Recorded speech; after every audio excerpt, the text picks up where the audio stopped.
Are you a salary person doing jobs for years and still you cannot make out that where is money is going?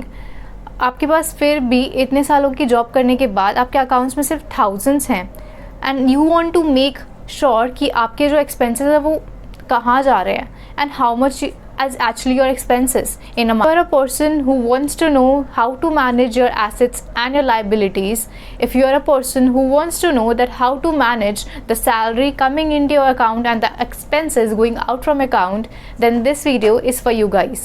So don't miss the video and see the video till the end to grab the best of the knowledge. So here I will be taking real life examples, and if I talk about the example number 1, which is the bank accounts.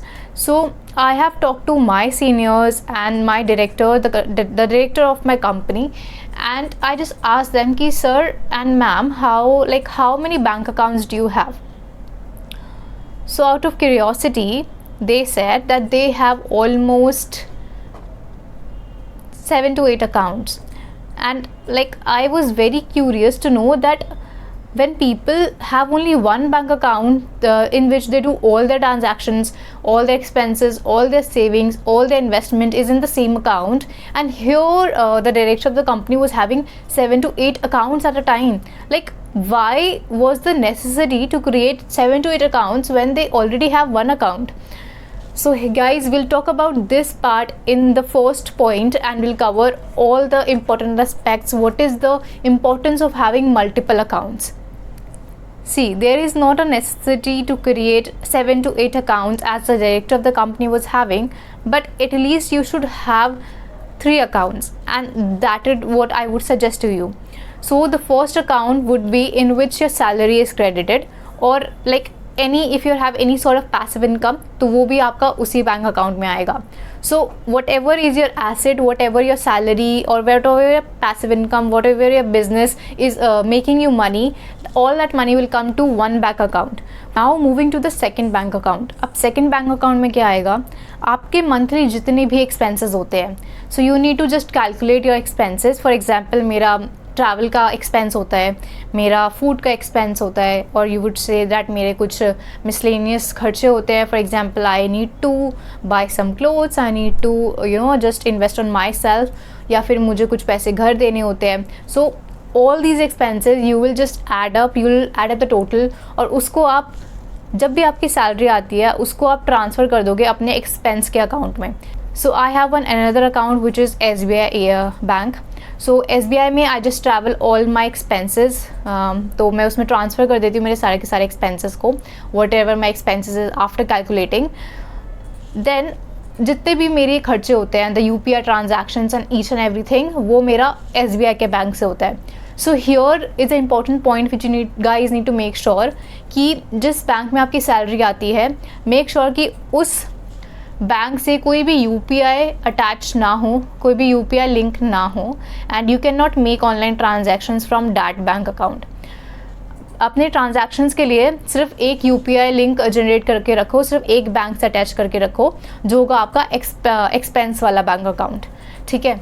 And इसके बाद आता है आपका third bank account, जिसमें आप अपनी सारी की सारी इन्वेस्टमेंट्स रखते हैं. For example, you are doing an SIP and you are monthly investing in an SIP.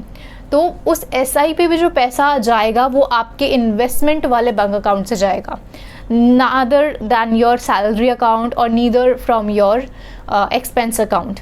तो आपकी जो भी इन्वेस्टमेंट है, आप वो कैलकुलेट करो कि मंथली आपको कितनी इन्वेस्टमेंट होती है, और उसको आप ट्रांसफ़र कर दो अपने सैलरी वाले अकाउंट से to your investment one account. The third account is for your investments. तो जो भी आपकी FDs वगैरह हैं, जो भी आपका आई वुड से जो भी आपकी इन्वेस्टमेंट होती है, आप शेयर मार्केट में इन्वेस्ट करते हो और एनीवेयर एल्स, ठीक है, तो वो सारा जो आपका पैसा है वो आपके इन्वेस्टमेंट वाले थर्ड बैंक अकाउंट में होगा.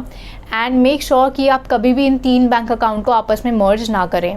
सो ये हैबिट ऑब्वियसली एकदम से नहीं आएगी. It will definitely take time to indulge into a new habit like this, क्योंकि it is not easy when you will go to a shop and you need to do a transaction. आप शायद देखो भी ना कि मैं कौन से बैंक अकाउंट से कर रहा हूँ, and you directly do the transaction and enter the UPI ID. So in that case, this habit will build like slowly and gradually. It will take time. It will take time around 15 days to 1 month or to 2 months. But definitely when you are up to it, and when you are when you master this art, so you will gonna see that there is a lot of improvement in your expenses. Now moving on to the second point, which is tracking of your expenses on monthly basis, and how you can do that. So firstly you just need to like, आप बस एक alarm set कर लो, एक अपने phone में एक alarm set कर लो एक स्पेसिफिक डेट का, कि मुझे इस डेट पे इस टाइम पे I need to calculate and I need to see all my monthly expenses, कि मेरे सारे मंथली एक्सपेंसेस कितने हो रहे हैं. फॉर एग्जाम्पल 1 से लेके till 30, and you do the monthly expenses on second और लेट से ऑन थर्ड, राइट. या फिर आपकी सैलरी आने से एक दिन पहले do the all the monthly expenses, right. You can do this. तो उसमें आपको क्या करना है, you just need to open an excel sheet. अगर एक एक्सेल शीट आप ओपन नहीं कर रहे हो तो एक गूगल शीट या फिर एक पेन डायरी लेके बैठ जाओ, एंड मेक श्योर कि वो जो डायरी है जो आप मेंटेन कर रहे हो या फिर जो एक्सेल शीट पे आप काम कर रहे हो वो आपके पास सेव होनी चाहिए, प्रिजर्व होनी चाहिए. ऐसा नहीं होना चाहिए कि आपने 1 महीने का अपना बनाया, पूरा अपने एक्सपेंसेस शीट बनाई और उसके बाद उसका कुछ अता पता ही नहीं है कि वो कहाँ पर है. सो मेक श्योर कि you collect the data and save it properly. You need to add that कि आपकी इस महीने कितना आपका पैसा गया आपके इन्वेस्टमेंट में, इफ़ देयर इज़ एनी, कितना आपका पैसा गया है आपके एक्सपेंसेस में. Write down all the expenses, right. अब हो सकता है कि एकदम एग्जैक्ट एक्सपेंसेस लिखना may be it not be possible.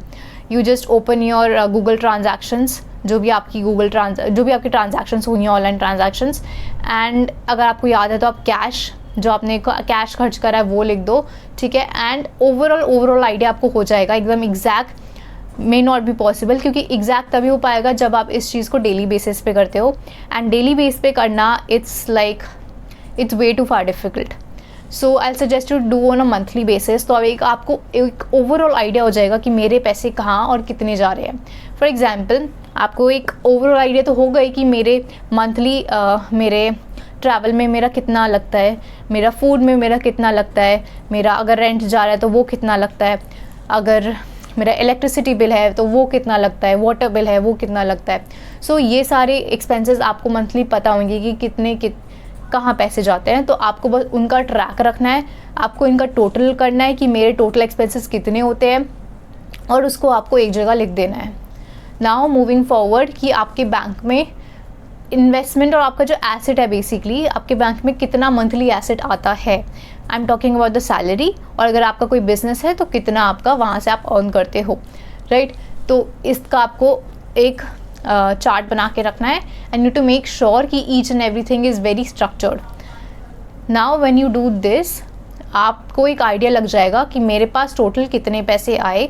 For example मेरे पास आए 50,000, एंड उसमें से मेरे मान लो 10,000 I have done in investments, and मान लो like around 20,000 I have done in my expenses, and I am left with 20,000, 10,000, I am left with 20,000. So आपको एक आइडिया होगा कि मेरे कितना मंथली एक्सपेंसेस हो रहा है, एंड मेरे कितना फालतू खर्चा हो रहा है. अब उस फालतू खर्चे में से कौन से ऐसे खर्चे हैं जिसको मैं थोड़ा सा रिड्यूस डाउन कर सकता हूँ, right. So all this idea you will get जब आप एक मंथली बजट बनाना शुरू करोगे, और वो मंथली बजट तभी बन पाएगा जब आपको पता हो कि आपका पैसा कहाँ और कितना जा रहा है.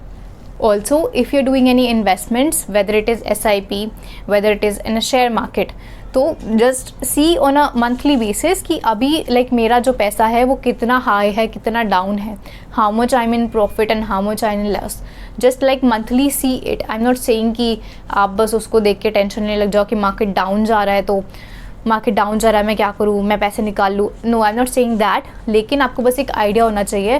पैसे लगा के छोड़ के हमें भूल नहीं जाना है. We need to keep track of the money कि हमारा पैसा कितना बढ़ रहा है या अभी कितना लॉस में जा रहा है. सो ये सारी चीज़ें on a monthly basis you can do very well. I am not saying it to do in a daily basis, क्योंकि वो ऑब्वियसली पॉसिबल नहीं हो पाता है of the busy hectic schedule we all have. But एक monthly basis पे एक date decide करके, एक टाइम डिसाइड करके we can do it in a very simpler manner. Now talking about the third point, which is one of the most important point.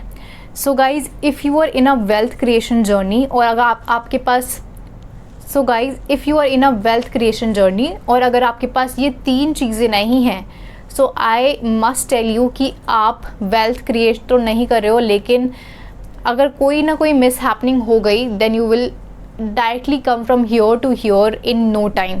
तो उसके लिए सबसे ज़्यादा इंपॉर्टेंट है ये 3 चीज़ें करना। So the first is having a term insurance plan like which is around 12x to 15x to your annual salary. The second thing is having a health insurance which is around 6 to 9% of your annual salary, and having an emergency fund in your bank account which is cashify at any moment when you want, which is around 5 to 9x of your current annual salary. So this is one of the most important thing which you must have, and I cannot express the fact that health insurance is very much important. Just imagine, I just wish that it never happens to someone, but if there something happens like that ki some of your family member need to be admitted in the hospital and the government hospital is not ready to take you and you need to go to the private hospital, then rather than taking loan from people or relatives near you, like it is much better that you take a health insurance on timely basis, so that you just never go arise with this problem in your future.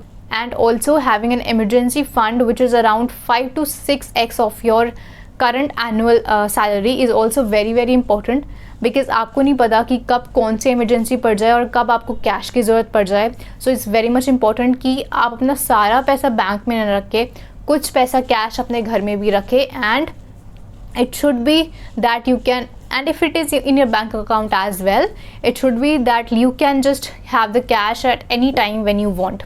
So this is all for today for this video, and this video will gonna help you a lot in tracking your expenses if you are someone who is into corporate life or who is handling a side business along with your corporate life. So this video will definitely help you manage your expenses, to get to know that where your expenses are going and how to manage them. So this is all for today. Let us meet in the next video. Till then, signing off. Bye bye. Radhe Radhe.